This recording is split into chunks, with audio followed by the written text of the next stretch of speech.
Welcome back. As you can see, the Diamond Creek fielders are just wandering onto the field alongside the umpires and the Bundoora United batsmen, and everyone's getting into their fielding positions, and we are just a few moments away from seeing ball one of the Bundoora response to this total. Haydos, how do you feel about this game situation? Look, it's actually quite delicately poised. I think you've got to go advantage Diamond Creek with such a strong bowling attack through many premierships through Barclays Shield there. So you have to give them the edge. They've got a full-strength bowling attack today, so you'd back him in. At the same time, there's a lot of strength in that Bundoora United team. If you look at guys like Barnett and Kogan and these guys we talked about during the pre-game, they've got the batting ability. It's just a matter of putting them together on the day. Okay, so everything's getting into position, so we're just going to get to play now. Alright, here we go, ball one. We're going to see Dale Campbell here coming on from the court end. And we talked a lot about Campbell during the pre-game show because he keeps taking bags of wickets, so he keeps appearing in the highlights reel. Okay, everyone's in position now. The captain's still chatting away. Pretty conventional field. They've even got a first slip in place. They're going to back themselves in for an outside edge. Ball one, into bowl, and plays in a miss, or swerves his bat away. So that's technically a leave. So let's see, mid off, mid on, mid wicket, cover, point. Sort of a slip, square leg, and then a fine leg. So free saving one on the offside, free saving one on the leg side, and then a slip, and then a fine leg. Where's the other fielder? Oh, third man. Exactly right. Campbell in. This one will be run to point, but neatly fielded. So it'll be important there to make sure they do keep on track there. The last thing you want to do, especially on a thick grass field like this one here at Loyola College, is find yourself chasing 8.5 to chase this down. You certainly want to be making sure you match it with them throughout these stages there. We'll talk about matchups of overs as we go along. Comes into bowl, and a wild hoosh. What we need to do against Campbell, they've certainly put the pressure back on him. He's had a lot of his own way in these Northern Region T20s there, so from a batting point of view, you certainly want to take the onus on yourself to put a bit of pressure on him there, make him change his game.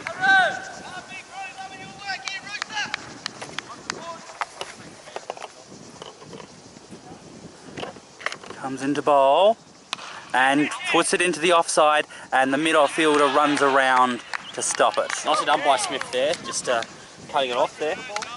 So the first run's for Bundoora. Yeah, if you can bowl the first 4 overs tightly and only conceding 3 or 4 runs and over, that required run rate will start to play on batsmen's minds. Important also, McLean does use his bowl as well there. There's a lot of bowling depth, including those tweakers. Comes into bowl and defends it off the back foot, tries to work it, but can't as he pushes it into the covers. Nice tight start here, although Bundoora did also start quite tightly as well. They kept the boundaries down there for the first 4 or 5 overs, so not unnatural for this form of the game to have a look at a couple of overs.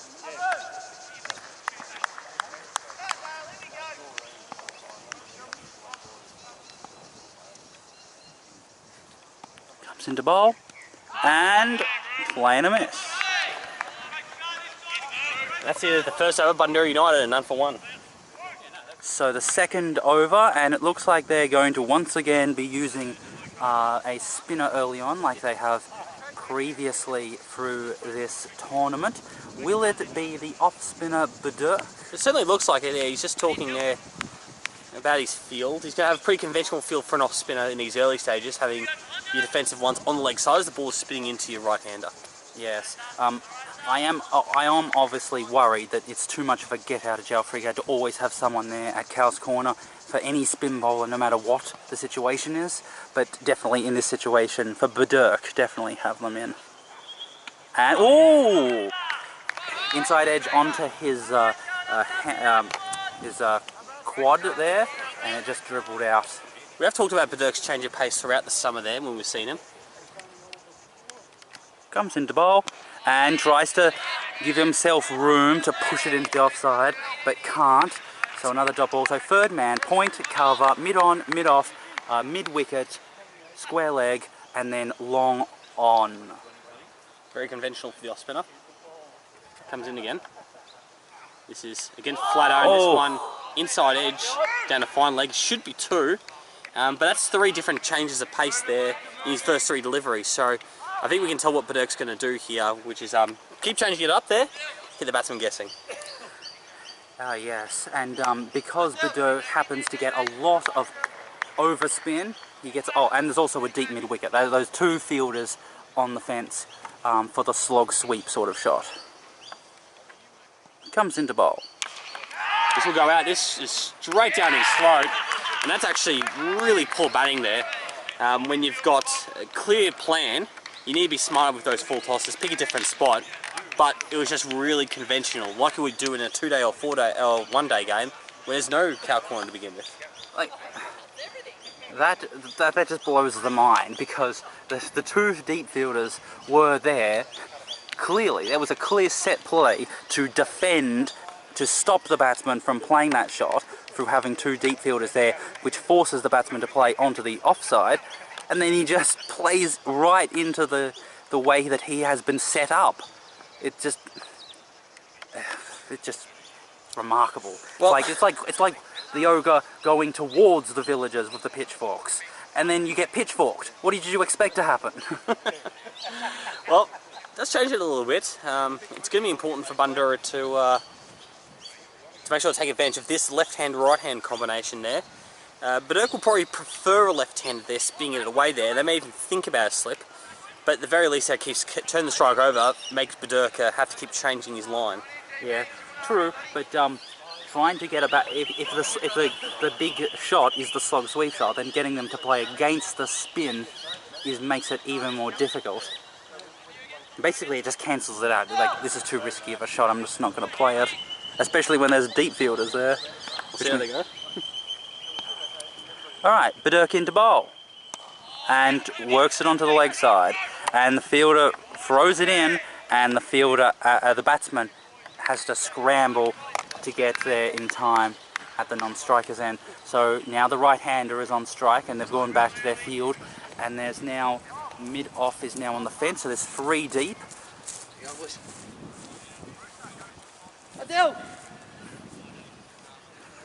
Okay, so what's the... Not going for the 2 deep on the leg side. It worked before, maybe they could have tried again, but maybe they know the bats better than what we do. Comes into bowl and plays onto the leg side, and the fielder at square leg fields it for the end of the over. Exactly right. So Bundoora United find themselves 1 for 4 at the same point. Diamond Creek were none for 8. So this is the 3rd over, and they've returned to Campbell. Right arm fast to medium, bowling at the court end.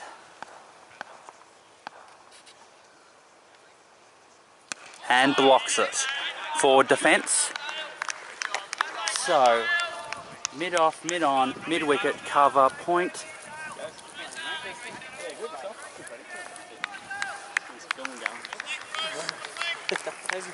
What's the setup? So,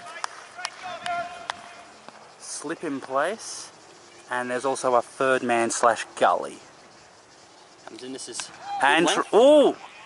and beats the fielder at the gully, and they're chasing it. Can't stop it. It is really a short boundary there at 3rd man. We saw there was the hit towards the end of the innings, which carried quite comfortably there to long on, even though it wasn't necessarily that well hit. This ground looks very deceptive in the way that the boundaries are either longer or shorter than what you think they are. That's what happens when you play on a baseball field, eh? At least it's not, which ground is it? Wellington? Or even down Geelong, they had 50-metre boundaries there for one of the 2020s that you unfortunately missed out on. That was absurd. They've brought in the fielder on the leg side, so now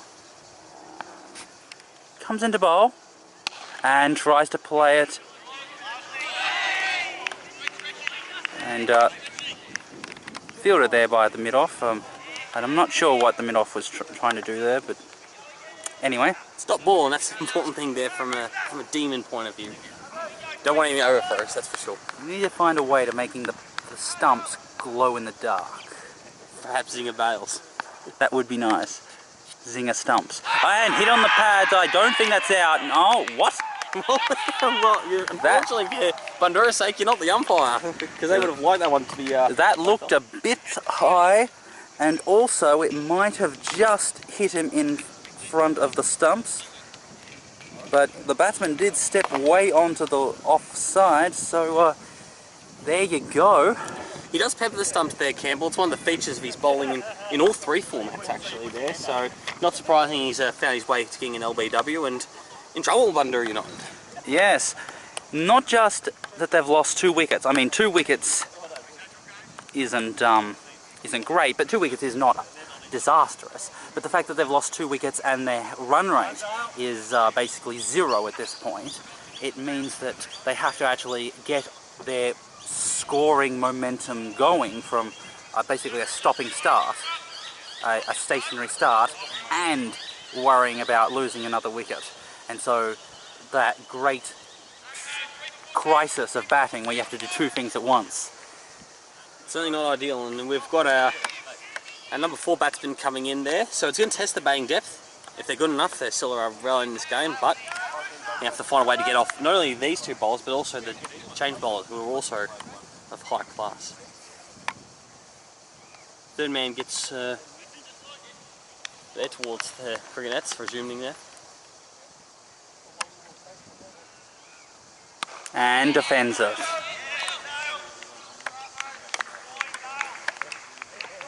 So there's third man, fielding right in front of the cricket nets.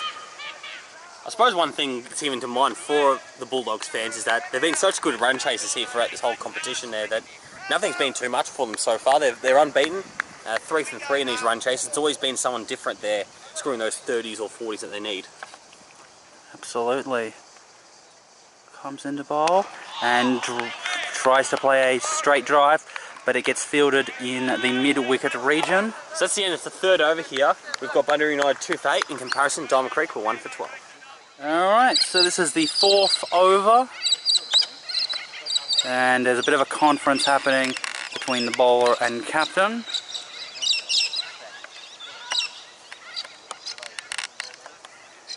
Just figuring out what their plan is, and very interesting that they've decided to leave the Cow's Corner field area vacant. At 2 for 8, you probably can afford them to have a swing across the line. Butler into bowl, and that's high towards Cow Corner, funnily enough. That would have been called by the man there previously, and this has stayed in. So there'll just be a couple there. Well filled there by Adams there, chasing that one.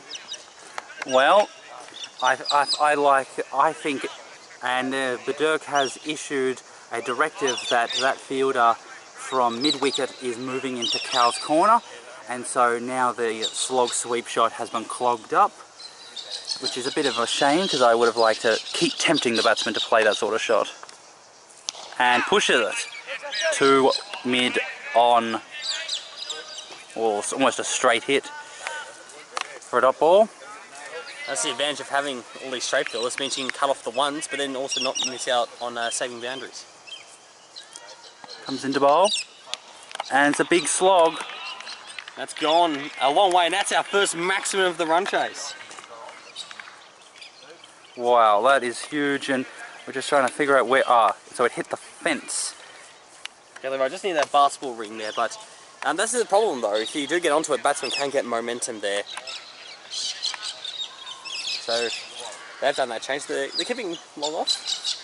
And the Cow's Corner is moving up, and then they got square legged. This is a little bit of tempting. They're going to make them try and hit straighter though, which with diverse change of pace is probably not the worst idea. Comes into bowl and leaves it alone outside the off stump, and that was the dart. So 8 off this over already. See yeah. if they can get to 10 or 12 from Bundoora United's sake. Comes into bowl, and another shot. Go over, and I think we've got another maximum here. Just wait for the umpire. Yep, he signaled another maximum. Now this is changing the game a little bit. Yes. Though, for Diamond Creek's sake, I think they should let him keep playing, because it's a very dangerous style of stroke play. And defends it off the front foot. Harmlessly fielded by Point. So that's the end of the 4th over. The first time Bundoora 9 are in the game, they're 2 for 22. Alright, so now we've got the 5th over, the final over of this phase. Bowling at the court end. Looks like it's Campbell to continue.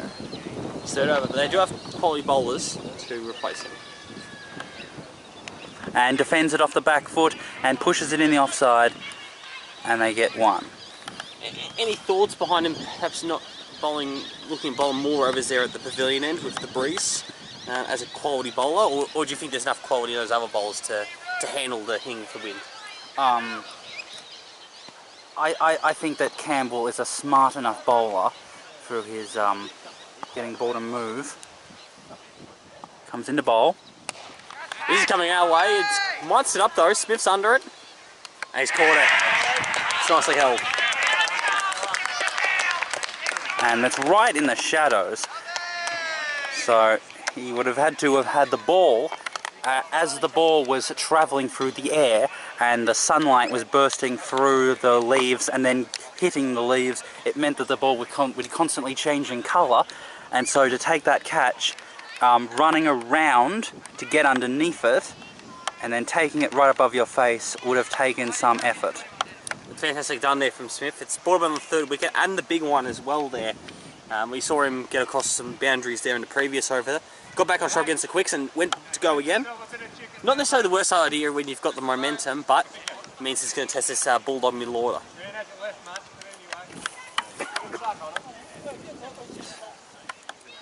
And now the question of wickets comes back into play, because now they're 3 wickets down with only a very small score on the board, so they can't really afford to play a shot where it could risk losing a wicket, at least for the next 3 overs. And drives, and fielded there by the straight mid on. Important time here for both sides really. Diamond Creek can keep getting wickets. It's going to look a long way away, that 127. But it's still only really one partnership away from breaking up in the game, Bundoora as well there. So important that they do keep wickets in hand.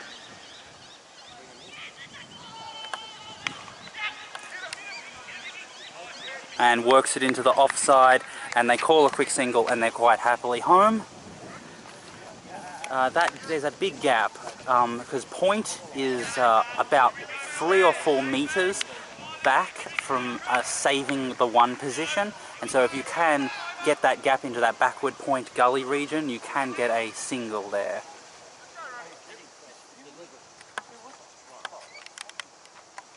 And tries that. Throws it in. Oh! Not out. Well. Now, Diamond Creek are convinced here that this has been a run out. The umpire straight away gave not out. And I think he was in a good position as well, the umpire, so he was in the right position to do it. But I tell you what, animated at Diamond Creek. We'll have to watch the... well, you'll have to watch the highlights package when Channel 8 releases it. Tell you what, is that the one that sort of throws Diamond Creek off their game though? They know they're very disciplined throughout their premiership years. Could be something like that that throws them a little bit off their game.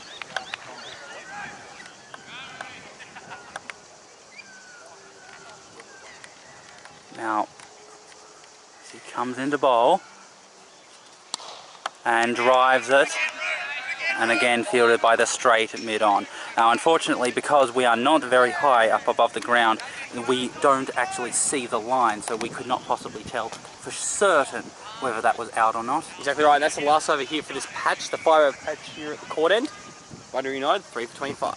Okay, so this is the first over from the pavilion end in the second phase of the innings. Got Luke Campitelli coming on here, right on medium fast there. He's one of the bowlers there you would expect to bowl probably most of his overs there at the pavilion end. Very good control there. And we've got a brand new field to look at, and 4 on the fence. No third man even from a short third man capacity just yet. Actually, we've got one coming up now, so... Is he going to be third man or gully? Let's just have a look at what he's doing. And it's going to be a third man, a short third man.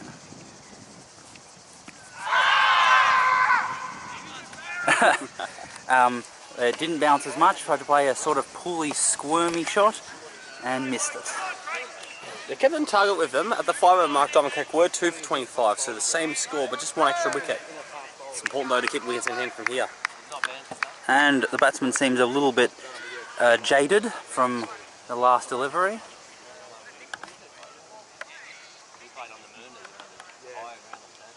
Taking a little bit longer than what you would have liked there. It didn't seem like that. Hit.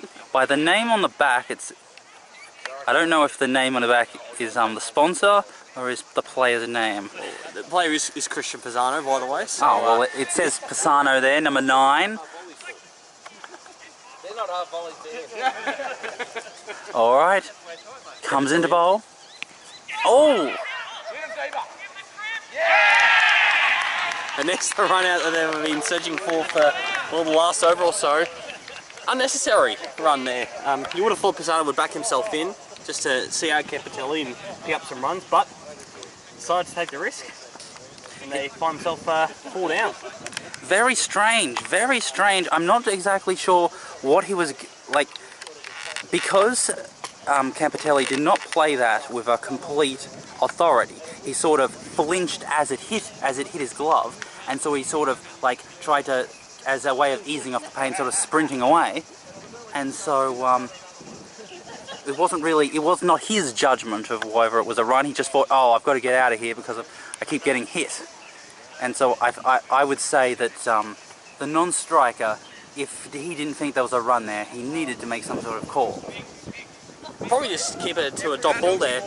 When you are a little bit out of form, especially such early in the T20, you still try and get your balls faced, try and get your momentum going, and that way you have your eye on about that 12th or 13th over to launch. Oh yes, absolutely. I think any professional, any really good solid T20 batsman knows face 5 balls before you start doing anything crazy. That's what Finch does, that's what Gale does, that's what the best of them do. Ball's in trouble as Campitelli in. This is driven to mid-wicket. No chance of a single and none was taken. So Diamond Creek on the hunt here, and Bundoora still need 102 runs to find themselves victory here. They haven't brought up any fielders, there's still 5 on the fence. Probably going to keep down the boundaries, you would have thought as planned. This is defended and a much easier single there. So now Diamond Creek basically have two advantages. They can attack and get some more wickets, or they can be very defensive, concede 4 or 5 runs and over and let the required run rate skyrocket. And change of pace, but this is squared out from Pisano there towards extra cover, and that will go towards the boundary there. And this is the ability he has there. Even though he has been in the second 11, he's made a lot of big scores there. And even though he got hit in the leg a couple of times, he's just got to certainly hang in there and be the rock here. Similar to what we saw in the first innings with Bundoora bearing there with Hill there. Just be that rock and get a good innings together.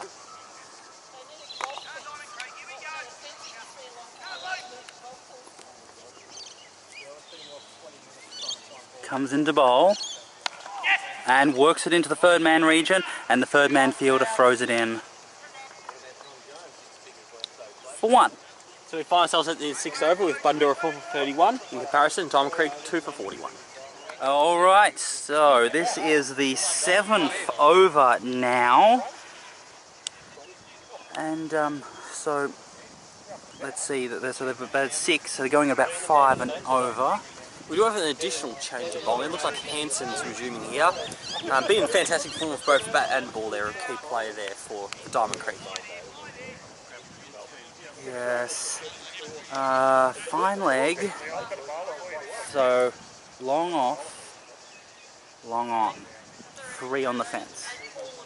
Just 3? And then there's 5 saving. 1, 2, 3, 4, 5. They'll have 6. 6 saving 1, and then 3 out. Wait, no. Third man goes out. So now we've got third man on the fence. So there maybe sense an opportunity there. We saw Pisano squirt one for extra cover on the up, and they've got a catching man, or maybe just a little bit deeper than a catching man there now.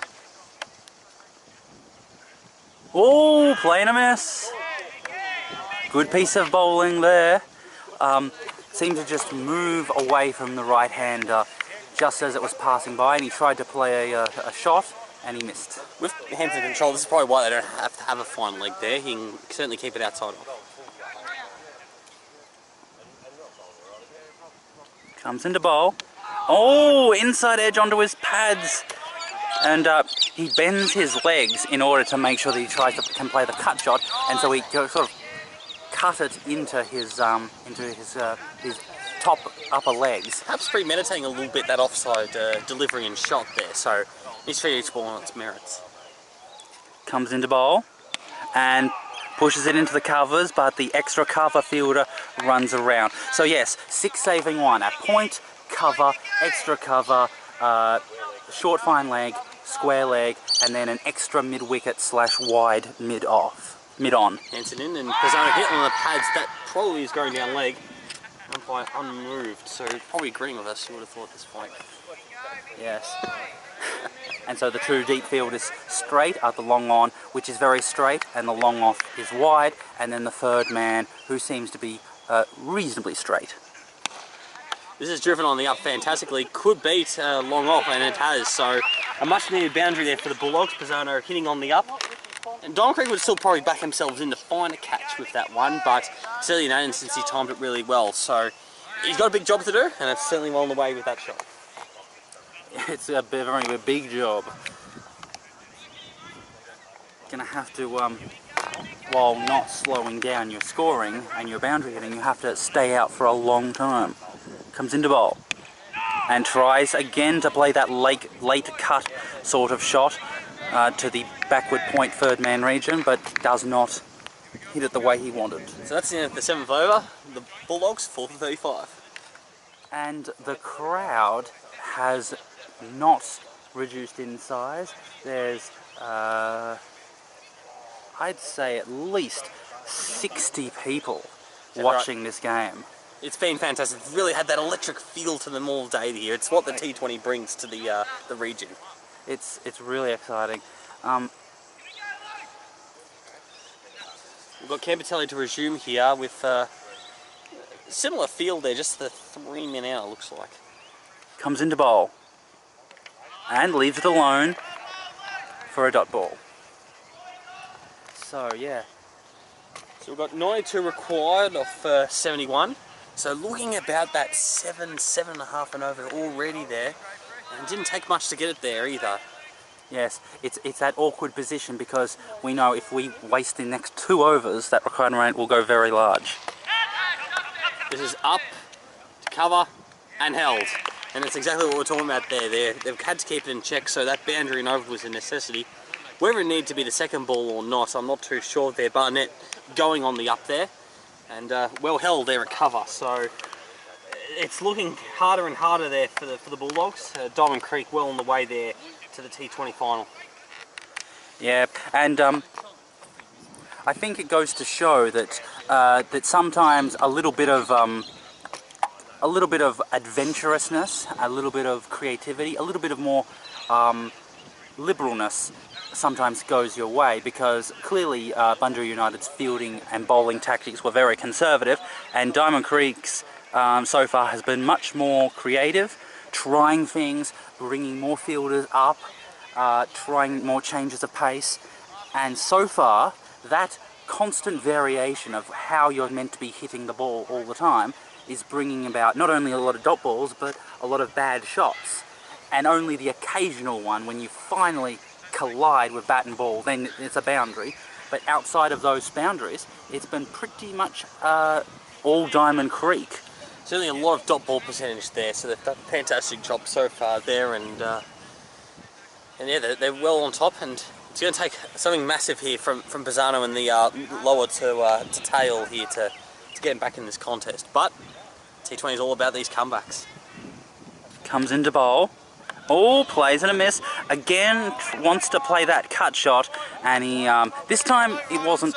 He moved his back foot into position for the cut shot, and then noticed how low it was and tried to sort of swing his bat downwards, flailing for missed. And mid off has gone very long. Off has gone very wide, and it's a legal delivery, so that bad shot was not because the ball was too wide, it was bad stroke play. Rory has played a little bit too much play and miss there. You still need to get a hold of those offside shots, because even though there's 3 men out, there's still gaps, there's opportunities for boundaries. This is a quick single and not neatly picked up, so it means that there's the first run off the over there. We talked earlier in the innings about the second delivery for Diamond Creek, how they constantly got boundaries. They've also got 3 wickets off that second delivery there, so the one that built the momentum for the over has all been Diamond Creek throughout all 28 overs so far. Which is unusual. I mean, normally the wicket would fall on the 3rd or 4th ball of the over. So to fall on the second suggests... and works it into the offside and fielded by the point. So we've played the 8th over, Bundoora United, 5 for 37. Okay, so this is the 9th over and the 4th one from the pavilion end. Comes into bowl and plays and a miss. Good bowling again from Hanson there, just keeping that length not too full. One of the things the Bulldogs did, which we talked about, was bowl very full there. Meant the drive was always an option there, but Hanson just bringing back just a little bit. Comes into bowl and works it into the 3rd man region, and the 3rd man fielder picks it up. So after 9.2 overs, if we can do our classic comparison there, Diamond Creek was 3 for 64 and Bundoora 5 for 38. It's a massive gap for both wickets and runs, so they have lost that gap there at the moment.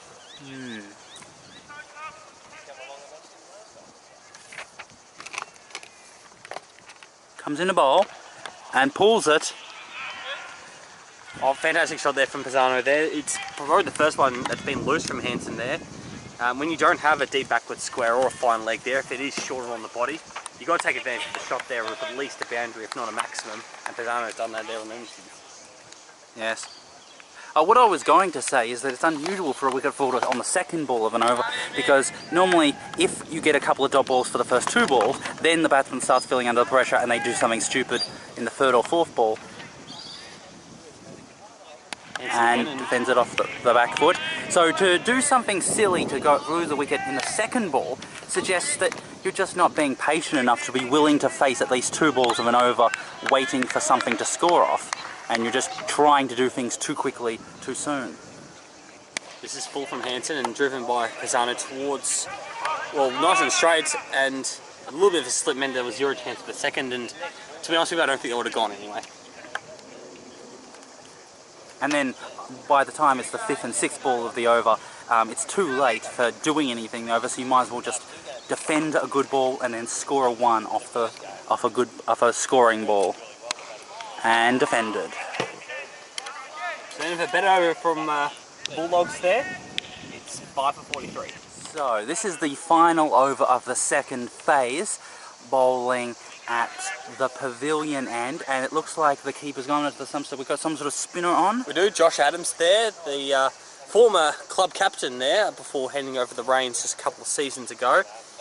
Very handy with his spin there, and a good option as well there, I think. Especially Pisano starting to get used to the quicks, so certainly changing the pace is not the bad idea. So they're just setting out the field, and they've got 2 on the offside. Is it? So you got a pretty standard for a slow left arm bowler. You definitely still want to protect your deep mid wicket and your long on, and they've also got an extra cover on the fence there.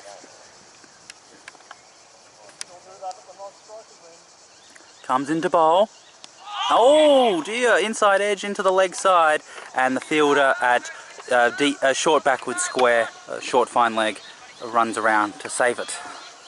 One run there. Unusual shot there, sort of. So probably the right thought process to try and knock it into that leg side. Comes into bowl and bowled. That's straight through, and that is a fantastic piece of sort of left arm bowling, and just missed it there with 4th wicket off the second ball off the over. Now, I tell you what, you were talking about before there how the batsman just can't do anything silly this early in the over, and that wasn't silly either. It's just Diamond Creek have just owned that second ball of the over there. It's just been a demolition just off one particular delivery in this match there. Very strange. So another wicket's fallen, and so the new batsman walking out into the middle. There's the and now things get really awkward, because not only have they lost many wickets, but they are a significant way behind the required run rate, and so it's reaching that situation, that worst situation, where you have no wickets in hand. You can't risk playing a big shot, and yet the required run rate is so high that you have to play a big shot. Here we go, Jim, come on, Josh. So another really important partnership there. Now most teams do bat deep there, so for the Bulldogs fans who are just keeping an eye on things, don't quite give up yet. You might have already torn up your tickets to the final next Tuesday. Yes, I would imagine that Diamond Creek will not be hosting it, so that means it will be either potentially at Watmore Park or at WA Smith Reserve there in Lalor. Either way, I don't think Channel 8 can make it. But you never know, it could be a neutral venue. That would be nice. Like Diamond Creek comes into bowl. No, oh what? Oh, that would have, that looks a bit suspicious there. I think he moved far too down the pitch and outside the line of the off stump to be given out of BW. Although when you hit it across the line on a full toss and you do get hit on the pads, you invite the umpire to use the index finger to give you out there, as opposed to on the upper finger. So it just invites the umpire, and this is just a demolition now, and this is something that Diamond Creek have been threatening to do all tournament. We know they had the hiccup during the group stage and still got out of there. They've been building momentum, and that's all what you need to do in these long tournaments there. Build momentum, get better as it goes along, and play your best cricket in the last 2 games, and they're threatening to do it. Well, they're not threatening to do it, they've done it. There's a situation, let's just have a look. So what is the score right now? Well, I've got 7 for 44 at the moment. 7 for 44. So we're looking at a further 84 runs required. 84. Off 63 deliveries, so that's still So that's okay. 4 runs for every 3 ball. So there's nothing outrageous about that. That's 3 wickets in hand. Yeah. That's the problem. And so you look at some of the dismissals earlier. Think about our opening batsman who hit a couple of wonderful boundaries, hit Bundoora over 6, couldn't rein it in and got caught at mid-off. And it's that that really got the momentum back for Diamond Creek. Plus, I think the run-out also spurred him on. We thought maybe it could make him lose concentration if they fired up after that. So Adams on a hat-trick. And as usual, the traditional ridiculous, for 1 ball. the ridiculously aggressive tap field for 1 ball.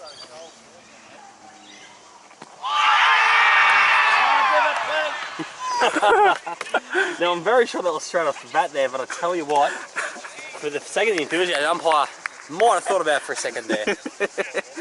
Okay, and they've taken, everyone's moving out, but they've still got 2 fielders attacking. I like it, I like it. And pushes it back, and oh no, they've a bit of a mishap. Did they get a run or not? They certainly did not there. And this is the thing that happens there when you get momentum. You miss out sometimes, or lose momentum even. You miss out on singles. That's probably 1 if they're, say, none for 45 as opposed to 7.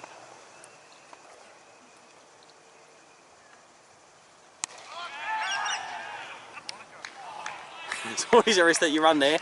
So we've got a boundary to end the over across to extra cover. So the ball's picking up 5 runs, which is fine.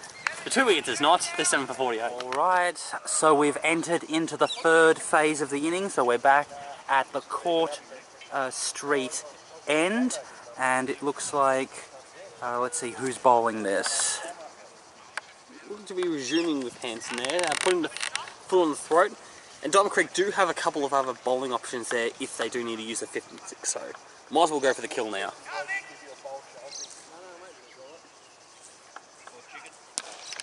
Pisano drives on the ups for extra cover, and that's another fantastic boundary there. He's played a lone hand there in this innings, and that was well done there, using the pace of the ball and hitting over the top there. So it's needless to say, much needed there, and that brings up the 50 there for the Bulldogs.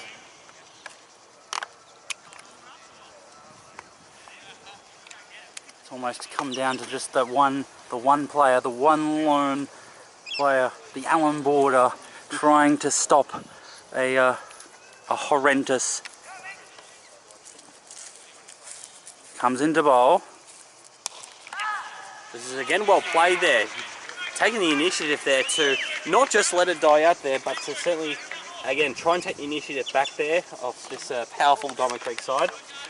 Pisano taking advantage of the gap there at point. It's actually quite a strange gap there if you're trying to bowl a really full length there. There's always a chance of squirting one out. Comes into bowl. The first non-boundary off the over, and it almost reaches a point where just get Pisano off strike, target the tail, just give him one. And on his toes, he clips it down to fine leg. And this would be fine if they can do this for many more overs, of course. If they can get a boundary or two, a single, you back your number 9 to face 2 deliveries there, and you're keeping track of this run rate, however unlikely it may be. So they've found their way to win, it's just a matter of doing it. Comes in a bowl and drives it to the cover fielder for a dot ball. And so there's a wide long on, a deep, a long extra cover, and then a long mid wicket. So 3 on the fence, and then 2 others. Well. Fine leg is deep, and then so third man is deep as well. This is driven, no runs, so a good over for the Bulldogs. It's 7 for 57. Alright, so this is the 12th over, which means we've had 11 and 9 left. So 54 balls left in the innings. Still needs 71, but again, like that last over, taking a little bit of momentum back. Needing 7 runs to score off every 5 balls does not sound that much. Of course, got Dale Campbell resuming for his final over there. He bowled 3 at this Daniel Court end. Very aggressive. I'm very happy with this. Go for the kill. Take 1 more wicket. Comes into bowl. And hits him on the pads. It's going way down the leg side. And the third man fielder runs in and throws in what the umpire signals. And I didn't see a signal from the umpire. It was a leg by in the end of the day, so that's fine. That's actually the first extra for Diamond Creek. That's how disciplined this bowling attack is. No wides, despite 2020 strictness. Comes into bowl and plays it onto the leg side. This is the one problem with the single or the leg by really only over. Suddenly you've got Pisano off strike there. You've got down to your lower order there. Campbell's a chance to go through him. Bring mid-wicket up so he can't leg glance it for a single. Or bring square leg up. Like, don't allow him to just clip it off his toes or his pads and get off strike. Maybe they're thinking run out. Campbell in. Full length. Ooh, playing a miss. Straightforward. Maybe even a little bit slower, that one. And this is an interesting situation because if you can eat up this over, then it gets into Pisano's mind that he just cannot afford to get off strike. I think I've got to do everything by myself. And then we're approaching that, say, 9 and over, 8.5 and over, and that's a lot to do there for one batsman. So they've just got to find a way to get ones for the other batsman. He comes into bowl and played a miss. It was a skiddy ball. It was short. Tried to play a pull shot, and we got Pisano having to have a chat. Let's just have a look. That's the thing, we saw him earlier playing a fantastic pull shot with the one opportunity he's had for that length ball at the body. When it comes to your 9s to 11s, they tend to miss out on it, so somehow you've got to get that on ball. Maybe this over's too late, but certainly for the remainder.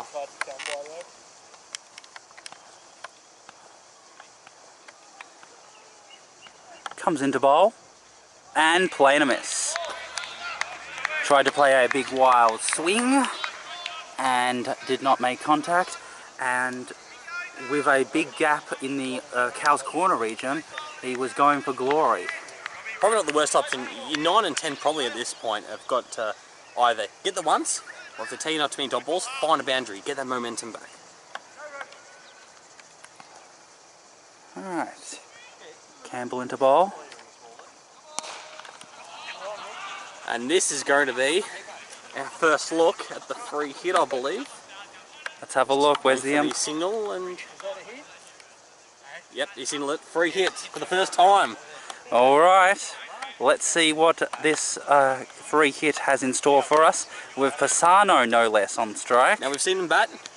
Are we thinking step outside and try and hit it over extra cover? No, I think step in front of the stumps and slog it onto the leg side. And he tries to play a standing shot and misses it. Was really well executed there. So that's the end of the 12th over. That one had 3 off it. The Bulldogs 7 for 60. Alright, so we've had, what haven't we ever, 12 overs, or have we had 11? We've certainly had 12. We've had 12. So that means there's 8 overs to go. This is the 13th over, so 8 times 6 of course is 48. So 48 balls left in the innings. Resuming with spin with Adams again. Saw his first over, he was on a hat-trick there. But it also gave an opportunity for Pisano to hit over the top for a boundary. So it sort of opens up the game just a little bit there, and I think that's all the Bundoora United need to work their way back in it. It's an interesting, well, it's very aggressive from the Diamond Creek captain. I mean, the most conservative thing would be to put a dibbly-dobbler in to concede 4 singles in the over, and just to build up that required run rate to get it high. But to actually go for an attacking spin bowler at this stage of the game, very, very adventurous. Very, very exciting. Let's see what they go with. We've had another. You would think maybe Adams is the one to have to go try and get 11 or 12 off, not rely on trying to hit away Campatelli and others. Comes into bowl and drives it to the long off area. This is what they needed to make sure they don't waste any deliveries there. Give Pisano a chance for those couple of boundaries off Adams. Try and change this game there. Yep. And so here we go. So there's long on, long off, deep cover, and it's an inside edge fielded by mid-wicket. And so the free saving boundaries are all straight and on the offside, and that means you have a slog sweep. Like, there's no one at Cow's Corner or mid-wicket or square leg on the fence. Flipped away to Smith there at that deep extra cover position. And that's probably the worst result there from a Bulldog position, is that Pisano's off strike. He probably gives a little bit of momentum back to Adams, getting that dot ball in there. He's back a chance of getting a wicket. Comes into bowl.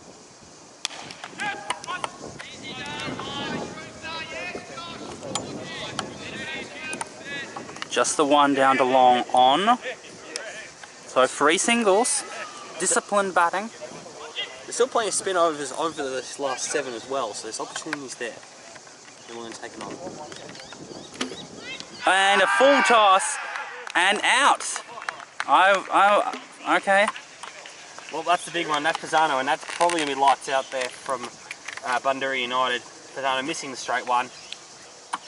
It could have gone either way. I think may have been going down leg, but very confident the umpire giving that one and no hesitation there. And that's the 8th Bundoora United. Maybe it's just that we're on a bit of an angle at this ground, but I saw all 3 stumps when he got hit on the toe, which means that when you apply the angle, at least you would have seen at least 2 stumps from the umpire's point of view. And to say that it would definitely have hit the leg stump would have required a bit of judgment from the umpire.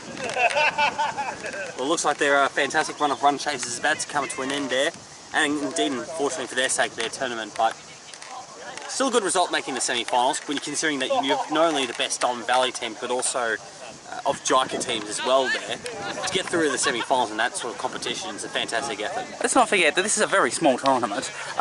You only get one opportunity basically to win, and that means that well, you have to give 2 games and you have to win at least one of them to make sure that you go into the playoffs.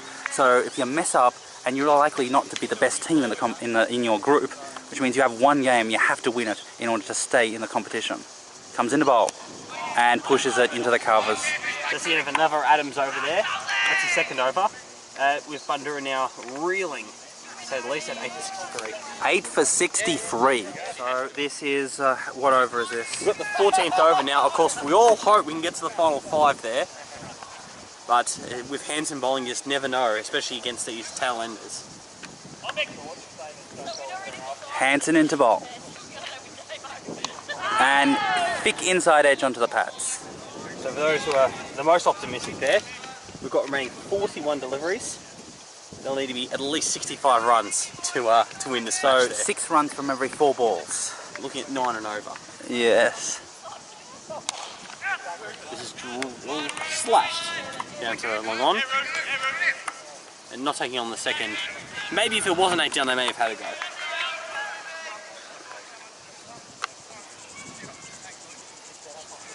So for Diamond Creek, do you have any thoughts behind who they'd rather play between Laidlaw Stars and Riverside? Well, comes into bowl and defended comfortably off the back foot. I think they would prefer to play Laidlaw probably, just because Laidlaw, although Laidlaw are a more established team, have a bigger reputation. Comes into bowl and defended off the back foot. Definitely Laidlaw have a bigger reputation of being, you know, aggressive and hard-hitting and dangerous, but actually you would think that they would be the ones under pressure because they would come in to the finals the favourites, while Riverside would be more even-handed and defended off the back foot. One of the things that it would do, I think if you feel today's crowd is big, if it's Diamond Creek and Riverside, bang your bucks on 3 figures to get there. Yeah, absolutely. Well, the 2 clubs would have a combined membership, just membership, of 250, which means that friends and family would mean that as he comes into bowl and works into the offside for 1. So we'll do that just at the end of the next over, because, or start the next over even, because it's 8 for 65. Well, it's 23 minutes past 7. We've been here for now 2 hours and about 15 minutes. And right now, Bundoora United are breathing their last breaths, really. They are 8 wickets down, requiring more than 9 runs per over. Are we in the final 5 yet? Not quite. We've got one more over here at this Daniel Court end. Just towards the end of last over, we were talking about, obviously, if it was a Diamond Creek Riverside Grand Final, between the two, they had 14 senior teams. An amazing group there is. 14 senior teams, which means that at the very minimum, 14 times 11 means that people are playing. It's 160.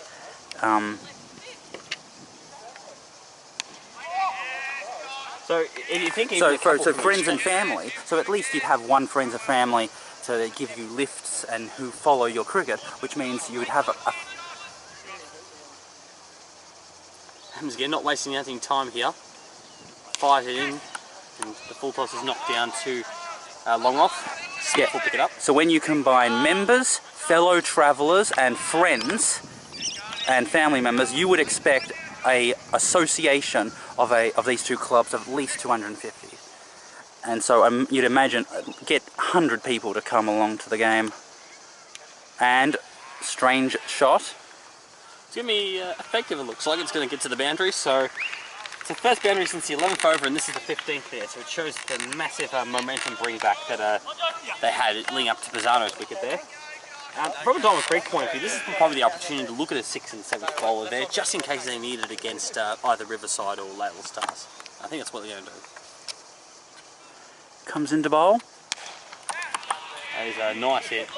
That has fallen short, I think, for another maximum, and that's going to be a boundary. And I suppose if nothing else, you want to take your momentum into your 2 days and 1 day. So getting a few runs into your low order at least helps bring that back, because there's a game in 5 days' time. Yeah, and there's 2 games to go. 2 games to go in the home and away season.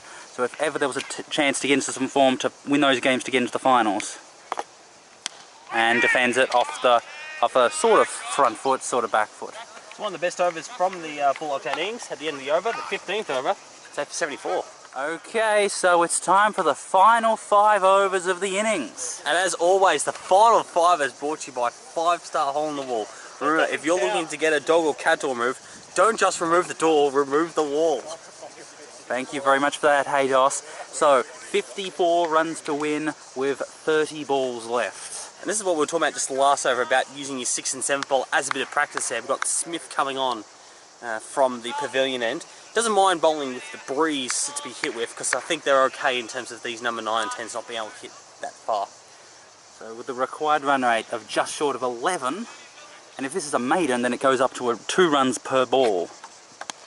And a very nice ball that's worked into the leg side for a dot ball. So even optimistic there, 54 off 29 is a long way off. Smith again, this is fired in. Interesting action from Smith, because he curves his wrist around like a leg spinner, and then comes out of his fingers like an off spinner. Probably means his change of delivery could also be a leg spinner potentially. This is fired in. That's much more of a traditional offie. You've got your wrist there, you can almost bowl it just a little bit front of the hand if a leg spinner as you change up, if you want to. You may not even have to. And straight back to the bowler. This is where the zinger bells will be. Nice to see that line Yes, up there. because it's so dark, and they've decided to use blue, like a navy blue, not a navy blue, but like a Sky blue. somewhere in between those two. Smith in again, and this is defended, and again looking for the run at the bowler's end. And you picked the mate at the start of the over. He's got 5 dots. Yep, it'll be 55 from 54 if this is a dot 24 ball. even. Oh, 24. So it's not quite 2 runs per ball. It's not quite getting up to the 12 required run rate. The first man of the match from our part-timer, it's still 8 for 74. 4 overs to go in the innings. We've got Cambertelli coming on, so while there was 1 over of the 6 ball, they haven't completely let the Bulldogs off the hook. They still want to get the last 2 wickets before the last couple of overs. Comes into bowl and defends it back to the bowler for a dot ball. So right now these two, they're just trying to keep the ball out, trying to defend, trying to preserve their innings. Keep in mind though, our number 9 batsman bang at the moment has actually been since 10th over and since 17. He's got a lot of bang practice. Comes into bowl. Oh, pulled out of a shot, and it hit the toe and it dribbled out onto the leg side. Surely at this point you go through with the shot. If it goes straight up, so be it. You could have potentially put it into the, looks like the bus station next door. Are Bundoora United even going to make 100? I would be surprised at this point. They've been run chasing, so they haven't necessarily made 100 every game. But when they have batted first was the ones against the Cobras, they made 130. So the batting ability is there, but I think when you look at the best bowling attacks across the Diamond Valley section of the Northern Region T20s, they're right up there as one of the best, and it helps a lot when you're trying to get into these late games. Comes into bowl.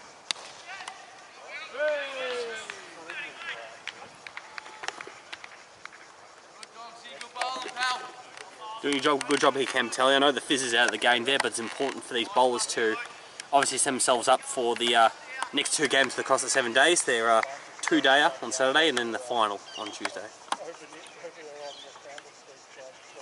Comes into bowl. Harmlessly into the leg side, onto the mid-wicket region for a dot ball. A little bit of electricity, unfortunately, a little bit out of the air of this crowd as well. We've been talking about it all coverage. It's amazing, there's 60 people here and you can't hear anyone talk. And that's out. Well, there comes an innings of our courageous number 9. They've stemmed the flow of wickets there, remembering at the 10th over. That was Kappa. There were 7 for 44. Now we've got the end of the 17th over. It's only 9 down, so they've fought hard this lower order. Probably don't bat as deep as, say, Diamond Creek there, who are able still to keep the momentum going. And probably haven't bowled as well there. So just 1 to go, and then that'll be it. That'll be it. That'll be end of the game. end of the broadcast and goodbye from Loyola Reserve. But not until after the post-game show, of course. Stick around for the post-game show. Yes. We've got obviously the wrap-up of today. We'll talk. Who knows what else? We'll make it up as we go along there. As Smith's going to resume here to begin this 18th over. Bowled a maiden previously and got plenty of high fives from his teammates there. Yeah. A well-deserved wicket. And the keeper has gone up to the stumps. And how far are we through the over? This is actually the start of the 18th over. We had the end of the over. I forgot to there we go. So the start of the over. Which over is this the start of? It's This is the 18th over to begin. 18th. Smith in again. Off spin. Fired in and defended back to the bowler from no run. There's still one fielder on the fence. Two. So mid wicket and long on are on the fence. One's driven and and a lot of commotion there for what we thought would be a straightforward dot ball there, but it's very entertaining cricket there. Yeah. Comes into bowl and pushes it and fielded there by mid off. They don't call it the dynamic form of the game for nothing there, that's for sure. Yes. Even if you have to manufacture drama out of nowhere. Comes into bowl and cuts it, sorry. And he loses his dot ball streak. He got up to 9 there in a row, but Bundoora United worked their way up to 77, 9 wickets down. We'll see how long this lasts. We've got our final batsman. Here we go, number 11. Oh! Now, the groans of the Diamond Creek crowd. Even they're on side for the bowler and not fielding there. Comes into bowl. This is tweaked to square leg and no interest of pushing for 2. So this is the end of the 18th over. The Bulldogs 9 for 78. They need 50 to win off 2. Alright, so just 2 overs to go. This is the 19th over with 50 runs or so to win. So it is going to, it's impossible from here. Not statistically, it's possible, but the game is over from here, and so it's just a matter. And they've decided to put up a 4 deep fielders for. Well, what happens when you bring on your 7th bowler? You certainly want to run the risk of losing all your momentum you've built from a well-rounded day. We've got Daniel Taylor coming on.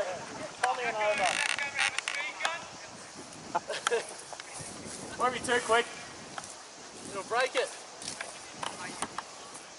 That's up, in the back.